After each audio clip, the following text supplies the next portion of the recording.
अब नागदा में शांति का मजबूत संदेश, पुलिस प्रशासन ने निकाला फ्लैग मार्च, असामाजिक तत्वों में मचा हड़कंप। एसपी बोले अफवाहों पर ध्यान ना दे, हर बारीक से बारीक हालातों पर नजर।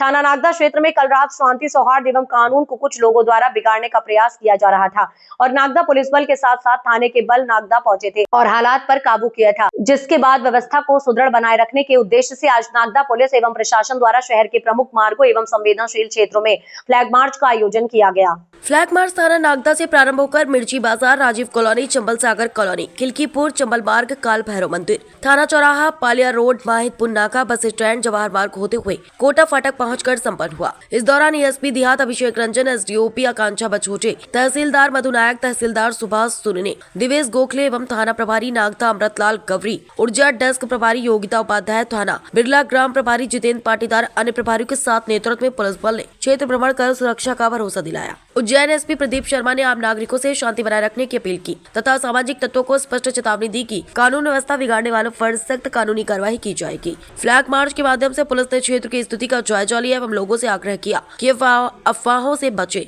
तथा किसी भी संदिग्ध गतिविधि की तुरंत सूचना पुलिस को दे। थाना नागदा पुलिस द्वारा क्षेत्र में लगातार निगरानी रखते हुए आवश्यक सुरक्षा प्रबंध सुनिश्चित किए जा रहे हैं। रात में ट्रेन में एक पक्ष के साथ मारपीट हुई है। कुछ ऐसा आरोप है कि एक वर्ग विशेष के लोगों ने उसमें मारपीट की है। ये किस तरह का घटनाक्रम रहा और रात को बड़ी संख्या में हिंदू और मुस्लिम पक्ष के जो दो लोग हैं आपस में आमने सामने होने की स्थिति थी, लेकिन पुलिस ने इस पूरे लॉ एंड ऑर्डर को संभाला है। किस तरह का मामला रहा और क्या इसमें कार्रवाई हुई है?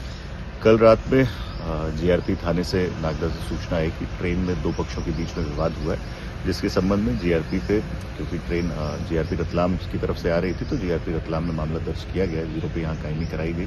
उसमें 6 आरोपियों को, बच्ची की तरफ से जो एफआईआर दर्ज की गई थी उसमें 6 आरोपियों को एक पक्ष ने गिरफ्तार किया गया। उसके पश्चात दोनों समुदाय के लोग जीआरपी थाने पर इकट्ठे हुए और जिसमें एक पक्ष ने बाहर कुछ उपद्रव करने का प्रयास किया तो मौजूद बल ने लाठीचार्ज करते हुए, हल्का बल का प्रयोग करते हुए उनको तत्काल डिस्पर्स किया।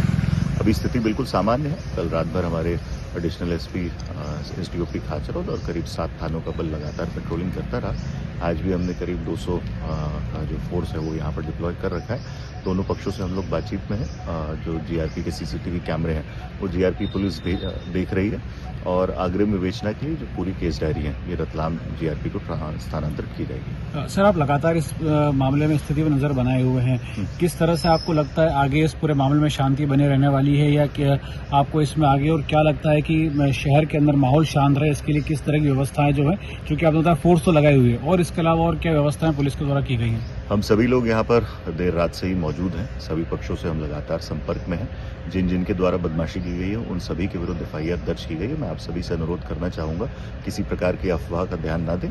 जीआरपी और रतलाम पुलिस लगातार सारे सीसीटीवी फुटेज को खंगाल रही है। हम सभी टेक्निकल सहायता और जो उपलब्ध संसाधन है वो सभी उनको उपलब्ध कराए गए। जो लोग इसमें षड्यंत्र में शामिल होंगे या जिनके द्वारा ये घटना की गई है उन सभी को आरोपी बनाया जाकर शीघ्र गिरफ्तार किया जाएगा।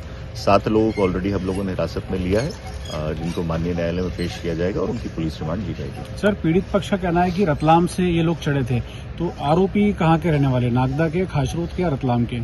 ये आरोपी जो है ये रतलाम से चले थे परंतु नागदा के ही रहने वाले हैं। इनके और कौन साथी जो रतलाम से इस ट्रेन में थे या खाचरोद स्टेशन जब आया था तो इस ट्रेन में थे, इसके लिए जो ट्रेन का सीसीटीवी फुटेज है उसको भी एनालिसिस किया गया। सर, डेली अप डाउनर थे या वैसे ही ट्रेन में सफर कर रहे थे? जैसा मैंने बताया कि हमारी पहली प्राथमिकता शांति व्यवस्था कायम करना और जो वैधानिक कार्रवाई करना है वो थी। अभी शांति व्यवस्था बिल्कुल बहाल है। अभी सभी 7 आरोपियों से हम लोग पूछताछ करेंगे और उसके बाद ही स्थिति को स्पष्ट करेंगे। सर, अंतिम सवाल, ये जो आरोपी हैं कोई इनका आपराधिक पृष्ठभूमि पता चली है? मैंने पुनः दोहराना चाहूंगा कि जैसा मैंने बताया कि सबसे पहले हमारा प्रयास रहता है कि शांति व्यवस्था कायम हो, सामान्य जनजीवन जिस तरह से चलता है वैसा चले। उस नॉर्मलसी को अभी हम लोगों ने रिस्टोर कर लिया है। अब इसके बाद हम सभी 7 आरोपियों को माननीय न्यायालय के समक्ष पेश करेंगे, उनका रिमांड प्राप्त करेंगे और उनके अगर कोई आपराधिक एंटीसीडेंट्स है तो उसको भी वेरीफाई किया जाएगा।